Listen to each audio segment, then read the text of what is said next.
네, 안녕하십니까. 차승목 목사입니다. 오늘은 말씀과 함께 제2강입니다. 1강과 2강은요, 내용이 이어지기 때문에 1강을 꼭 들으시고, 그리고 2강으로 오셨으면 좋겠습니다. 오늘 말씀 주제는 이사야서 41장 8절과 야고보서 2장 23절에 기록된 아브라함을 하나님의 친구라 칭한 것에 대한 보다 더 깊은 이해와 해석이라는 주제를 가지고 강의를 좀 이어가 보려고 합니다. 지난 시간에 말씀드린 것처럼 이사야서 41장 8절이죠.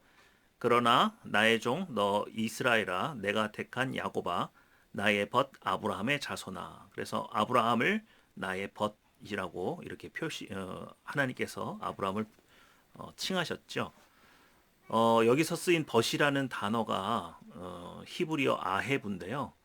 아헤브는 원래 동사형인데 이게 분사형으로 쓰이면서 벗이라는 의미로 이렇게 번역이 됐습니다. 그 원래 원형은 아하바입니다. 아하바인데 어, 이 단어가 좀 굉장히 좀 뭐랄까요, 친구라고만 해석될 수 있는 단어는 아니고 굉장히 깊은 내용을 가지고 있어요. 그런데 이게 벗이라고 번역한 것이 조금은 제가 볼 때는 그것보다 좀 더 큰 의미를 가지고 있다는 것을 어떤 형태로도 좀 표현하고 번역했으면 좋지 않았을까? 뭐 이런 생각이 드는데요. 어쨌거나 좋습니다. 그리고 신약으로 넘어가면 야고보서 2장 23절이죠. 이에 성경에 이른 바 아브라함이 하나님을 믿었으니 이것을 의로 여기셨다는 말씀이 이루어졌고 그는 하나님의 벗이라 칭함을 받았나니. 그래서 이제 신약 성경도 아브라함이 모리아산에서 이삭을 산제물로 바치려고 했던 그 순종 사건 이후에 하나님께서 아브라함을 나의 벗이라 칭하셨다고 그렇게 기록이 되어 있는 것이 있는데 여기서 사용된 벗이라는 단어는 필로스입니다. 필로스는요 정확하게 친구라고밖에 번역이 안 되는 단어예요. 그럼 뭐가 문제냐? 어, 히브리인들의 아하바의 개념 그리고 아하바라는 단어가 갖고 있는 그 의미가 이제 사랑이라고 하는 단어의 기본적인 뜻은 가지고 있는데 이 굉장히 범위가 넓습니다. 얼마나 넓으냐? 신약 성경에 있는 사랑을 뜻하는 아가페, 필리아, 스토르게 그리고 에로스를 다 합쳐도 아하바가 설명이 안 돼요. 아하바는 굉장히 폭넓은 사랑에 대한 그 범위를 가지고 사용되는 단어입니다. 그래서 좀 뭐랄까요, 아브라함을 아헤브 친구, 나의 친구다. 그 표현은 좀 많이 부족합니다.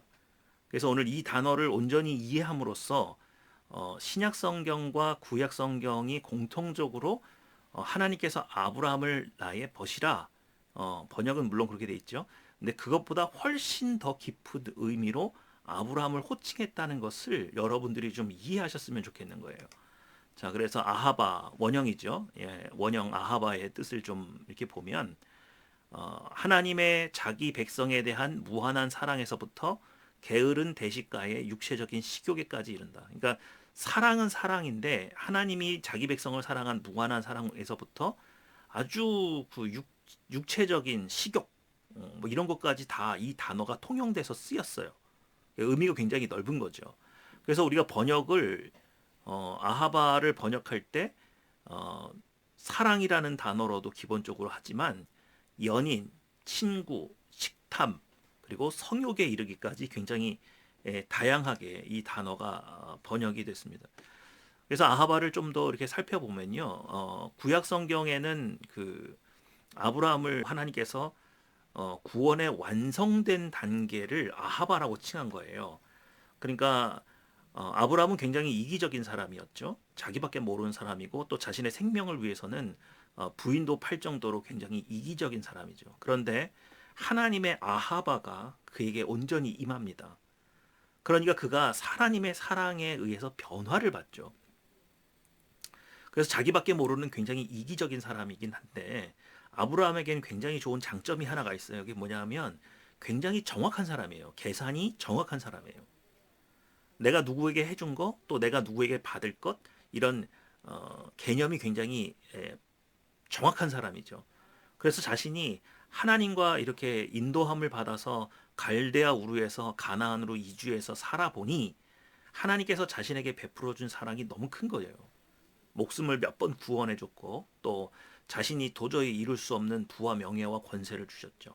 그런 하나님과 이렇게 계산을 해보니까 하나님께서 나에게 뭘 요구해도 다 들어줘야 될 것만 같은, 그래서 하나님의 사랑에 완전히 동화되어 있는 상태.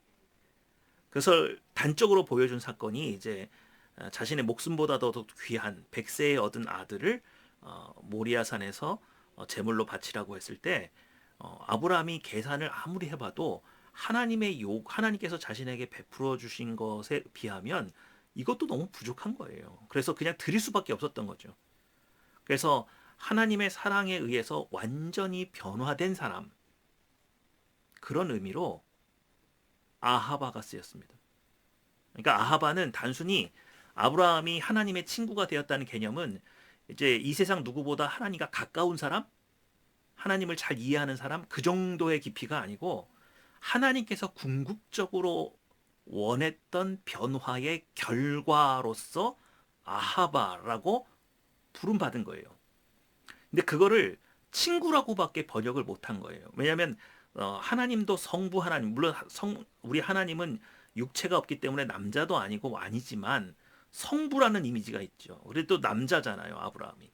갑자기 여기다가 뭐 서로 사랑한다 이렇게 사랑의 관계 뭐 이렇게 표현하기에는 왠지 동성연애 하는 것도 같고 좀 이게 좀 마땅한 단어가 없었던 거죠. 그래서 사실은 친구라는 의미로보다는 연인에 오히려 더 가깝고, 근데 연인이라고 표현하기에는 동성인 것 같고, 그래서 느낌이 좀 애매하죠. 그래서 아마도 친구라는 차선책을 택해서 이 단어를 사용한 것 같지만, 그래서 히브리인이 아하바라는, 하나님께서 아브라함을 아하에브라 불렀다, 그 개념하고 우리가 하나님께서 아브라함을 친구라고 불렀다, 이 개념은 굉장히 다른 거예요. 그래서 신약 성경이 택한 방법은 뭐냐면 이 단어가 가지고 있는 깊이를 네 단계 정도로 나누어서 이해시키고 있는 것 같아요. 예를 들면 요한복음에는 친구라고 번역을 했어요. 그런데 이 친구가 사도행전으로 가면 증인이 되죠. 또 증인이 된 제자들이 제자도를 실천하면 사도가 되고, 요한계시록으로 가면 신부의 모습으로 드러납니다. 그러니까 친구, 증인, 사도, 신부, 이 모든 개념이 다 아하바 속에 들어가 있다고 보셔야 돼요. 그러니까 아브라함을 저는 나의 친구다 이렇게 표현한 것을 그냥 뭐 이 세상 누구보다 나하고 가까운 사람, 내 심중에 있는 가장 깊은 것도 이해하는 친구, 가장 가까운 사람, 그런 개념이 아니고 하나님께서 궁극적으로 예수 그리스도를 통해서 우리를 변화시키고자 하는 가장 정점, 바로 그것이 계시록에 우리에게 말하는 그리스도의 신부, 이 개념까지도 아하바라고 하는 단어에 다 포함되어 있다고 보셔야 되는 거예요. 그러면 어떻게 되느냐?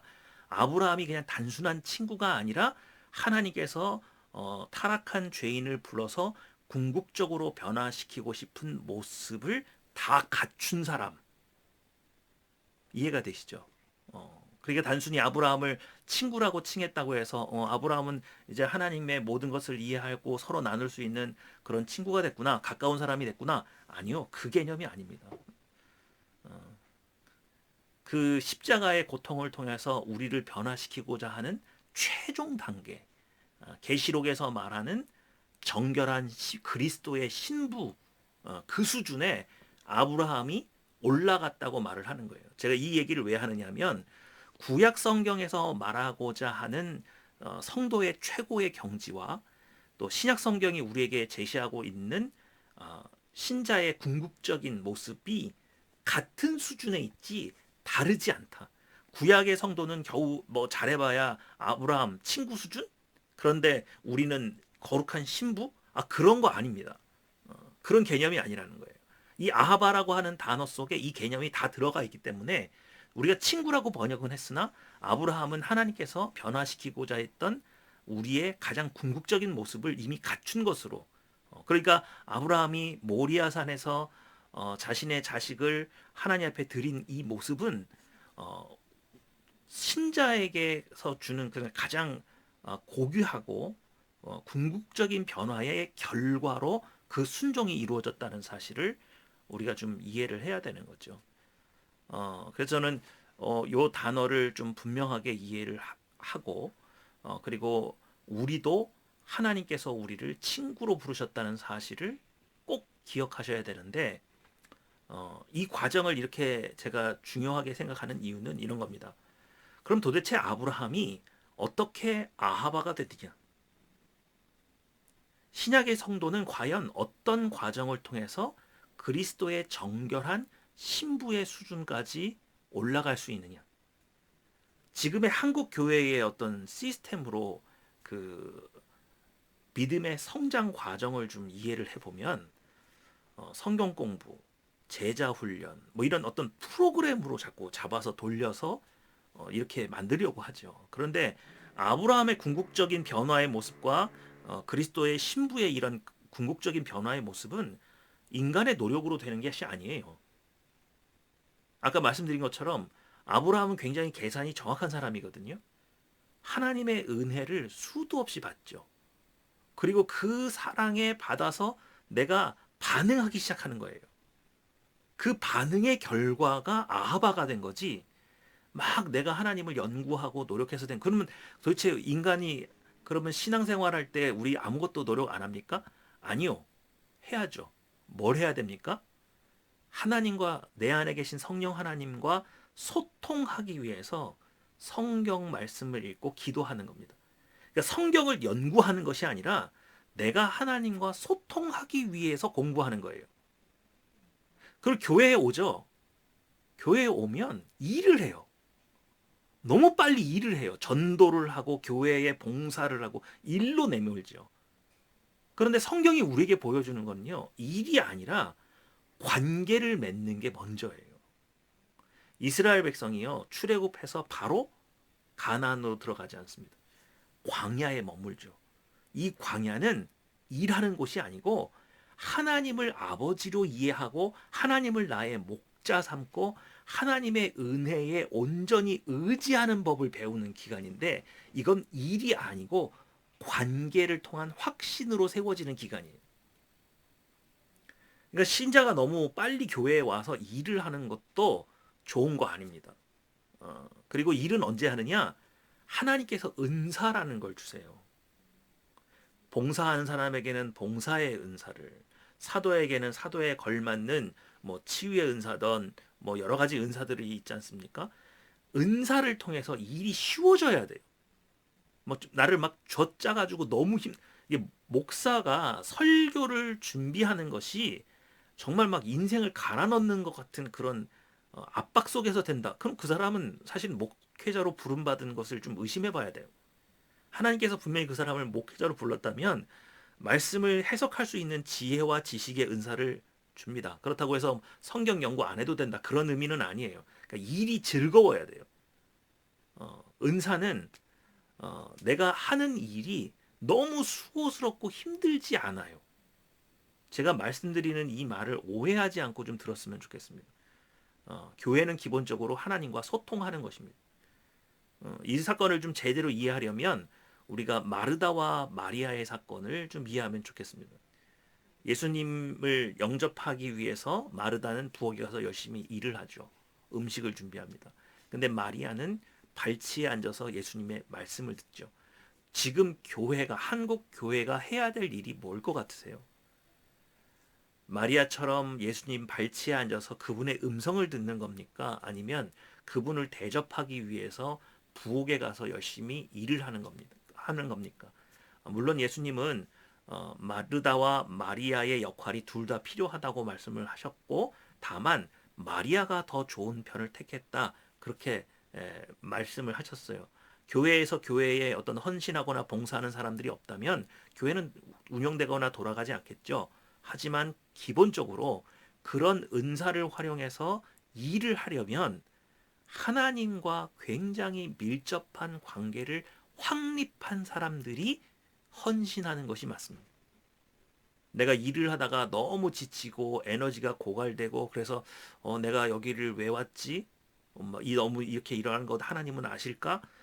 그렇게 지나치게 헌신하고 봉사하는 것을 하나님은 원하지 않아요. 그건 친구의 개념이 아니에요. 신부가 시집을 왔는데 하루 종일 집안일만 한다고 생각해 보세요. 남편을 봤는데 인사 한번 하고 계속 설거지하고 빨래하고 그러면 차라리 식모하지 뭐하러 신부합니까? 신부라는 것은 그거보다 훨씬 더 많은 것을 어, 많은 의미를 가진 대상이죠. 어, 오늘 하나님과 나의 관계를 좀 이해하셨으면 좋겠고 또 두 번째로는 하나님께서 아브라함을 친구라고 부르신 것이 그냥 친구의 개념이 아니고 신자의 궁극적으로 변화된 모습. 그래서 그걸 신약 성경에 대입하면 친구의 개념도 되고 증인의 개념도 되고 사도의 개념도 되지만 궁극적인 신부의 모습. 음, 오늘 강의는 여기까지 하고요. 다음 시간에는 그 아하바의 이 뭐랄까요? 이 의미를 가장 잘 드러낸 사건이 있어요. 그게 바로 다윗과 요나단의 관계인데 다윗과 요나단의 관계를 통해서 이 이야기를 조금 더 깊이 있게 이해할 수 있도록 한번 강의를 해보도록 하겠습니다. 오늘은 여기까지 하겠습니다. 감사합니다.